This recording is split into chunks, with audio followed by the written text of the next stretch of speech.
మనం భవిష్యత్తులో సంస్థాగతంగా ఏ విధంగా మన పార్టీని పటిష్టం చేసుకోవాలనేటువంటిది మనం చెప్పినటువంటి విషయాల్ని ఇంకా స్థానికంగా ఉన్నటువంటి గ్రామ కమిటీల్లో ఉన్నటువంటి అనుబంధ విభాగాలు మాత్రమే మేము పూర్తి చేయాల్సిన అవసరం ఉంది.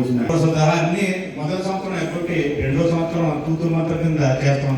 ఇవన్నీ ప్రజల్లో తీసుకెళ్లాల్సిన బాధ్యత మన పార్టీ కమిటీల మీద ముఖ్యంగా ఉందని చెప్పి మీ అందరికీ తెలియజేసుకుంటున్నాను.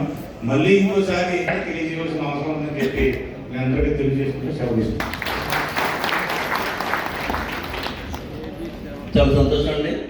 అయితే ఈ కమిటీ నిర్మాణం అనేటువంటి పూర్తయిన తర్వాత మరొకసారి మండలాల వారీగా జగన్మోహన్ రెడ్డి గారు ఆలోచన ఉంటే మనం ఎవరి మీద ఆధారపడాల్సిన పని లేదు, మన మీద మనం ఆధారపడి మన బలం ఏంటో, మన కార్యకర్తలు ఏంటో మనమే రక్షించుకునేటువంటి విధంగా ఉండాలనేటువంటిదే ఆలోచన.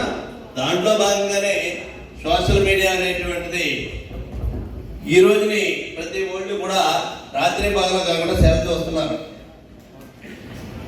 సెల్ అయితే ఎవరో బయటకు వచ్చేటువంటి పరిస్థితి లేదు. ఆ పరిస్థితుల్లో సోషల్ మీడియా బాధ్యతలు చెప్పినటువంటి సోదరులు కూడా చాలా బాధ్యతగా పనిచేయాల్సినటువంటి అవసరం ఉందనేటువంటిది తెలియపరుస్తూ, పాపారెడ్డి గారు చెప్పినట్టు ఎవరు కూడా వైఎస్ఆర్ పార్టీ కార్యకర్త అనుకున్న నిజమైనటువంటి కార్యకర్తలకి ఎన్ని ప్రలోభాలు పెట్టినప్పటికీ కూడా ఎట్టి పరిస్థితుల్లోనే మేము వైఎస్ఆర్ పార్టీలోనే ఉంటాం, కానీ పార్టీ మారే ప్రసక్తే లేదనేటువంటి విధంగా ప్రతి ఊళ్ళో చెప్తున్నారు. ఇప్పుడు ఆయన చెప్పినట్టు ఏదో కొంతమందిని ఒకళ్ళో ఇద్దరు పార్టీతో సంబంధం లేకుండా వాళ్ళు ఎవరో పెట్టి ఇంకో 10 మందిలో 20 మందిని వాళ్ళ మనుషులు పెట్టి అందరూ జాయిన్ అయిపోయారు అనేటువంటి చెప్తున్నారు. ఇవన్నీ రాజకీయాల్లో సర్వసాధారణంగా చేసేటువంటి జిమ్మిక్లు ఇవన్నీ. వీటిని చూసి వైఎస్ఆర్ పార్టీ భయపడేటువంటి పరిస్థితి లేదు. వైఎస్ఆర్ కాంగ్రెస్ పార్టీకి మరి ఇంత బలంగా నిలబడేటువంటి కార్యకర్తలు అందరూ కూడా ఏనాడో ఖాళీ అయిపోరు. వాళ్ళు చేసేటువంటి ప్రచారానికి, వాళ్ళు చేసేటువంటి ప్రయత్నాలకి. కానీ కార్యకర్తలు అందరూ కూడా, నేను కూడా చాలా కాలంగా 30 సంవత్సరాలు, సుమారు 35 సంవత్సరాల రాజకీయాల్లో ఉన్నాం. ఎప్పుడు కూడా లేనటువంటి విధంగా ఈరోజు జరిగినటువంటి పరిణామాలు చూస్తుంటే ఎన్ని కష్టాలు వచ్చినా, ఎన్ని ఇబ్బందులు వచ్చినప్పటికీ కూడా కార్యకర్త నాయకుల్లో స్వార్థం కొద్ది తప్పుడు ఆలోచనలు ఉండాలి వచ్చామని చెప్పే కార్యకర్తల్లో మాత్రం ఏ విధమైనటువంటి మార్పు లేదు. నాయకులుగా ఉన్న వాళ్ళకి వ్యాపారాల గురించో, వాళ్ళ వ్యవహారాల గురించో, వాళ్ళకి సంబంధించినటువంటి వ్యవస్థల గురించో మాట్లాడుకుని జాయిన్ అయిపోయి లేకపోతే కండోలు కప్పుకొని లేకపోతే మీతో ఉన్నా అని చెప్పేటువంటి పరిస్థితులు ఉన్నాయేమో తప్పితే సాధారణ కార్యకర్తకు మాత్రం, సామాన్యమైనటువంటి వ్యక్తికి మాత్రం ఆ అభిప్రాయం ఎంత మాత్రం లేదు. మళ్ళీ జగన్మోహన్ రెడ్డి వస్తాడనేటువంటిది ఎదురు చూస్తున్నారు.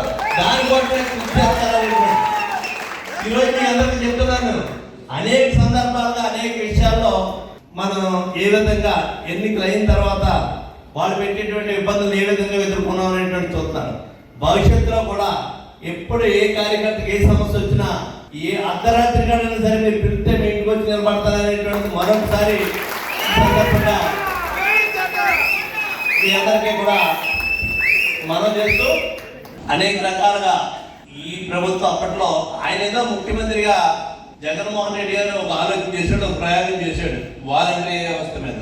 ఆ వాలంటరీ వ్యవస్థ అనేటువంటిది రావడం అనేటువంటి ఈవేళ ఓడిపోయాం కాబట్టి ఈ పరిస్థితులు మాట్లాడుకున్నాం. నిజంగా వాలంటరీ వ్యవస్థ ద్వారా ఈ ప్రభుత్వం అధికారంలో ఉంటే ఈ భారతదేశంలో ఉన్నటువంటి ప్రతి రాజకీయ పార్టీ కూడా వాలంటరీ వ్యవస్థ మీద ఆధారపడేటువంటి పరిస్థితులు. ఎందుకంటే ఎక్కడా కూడా అవినీతి లేకుండా, ఇప్పుడు మనం చెప్తున్నాం, ఎక్కడన్నా తెలియదు వైఎస్ఆర్ పార్టీ వాళ్ళు ఒక 1000 రూపాయలు తీసుకుని, 5000 తీసుకుని, 10,000 తీసుకుని ఈ సహాయం చేసేటని చెప్పుకోవడానికి ఎక్కడ అవినీతికి అవకాశం లేనటువంటి విధంగా వాలంటరీ వ్యవస్థ పనిచేసింది. సరే, అనేక ఓడిపోవడానికి ఒకటే కారణం కాదు, అనేక కారణాలు. ఎన్నాటికంటే దుర్మార్గమైనటువంటి దుష్ప్రచారం, విషం చల్లేటువంటి పార్టీ అనేది వాళ్ళ రాజకీయం కోసం వాళ్ళు చేస్తారు.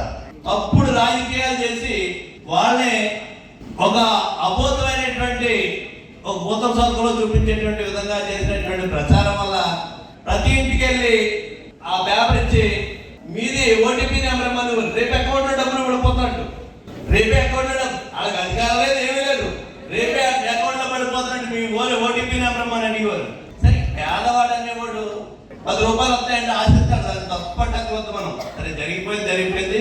జరగవలసిన రోజుల్లో ఏ విధంగా చేయాలనేటువంటి జగన్మోహన్ రెడ్డి గారి యొక్క ఆలోచన ఏంటనేటువంటిది మన నాగార్జున చెప్పాడు.